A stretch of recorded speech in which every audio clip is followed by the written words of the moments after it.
Hi, this is Roger from Boatshed, Southampton. Just having a quick look round this X119 outside.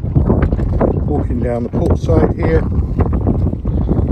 Rod rigging, which has been replaced recently.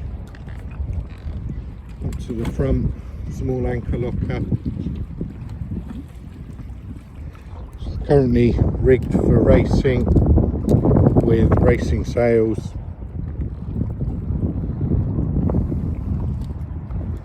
And a large inventory of sails with the boat.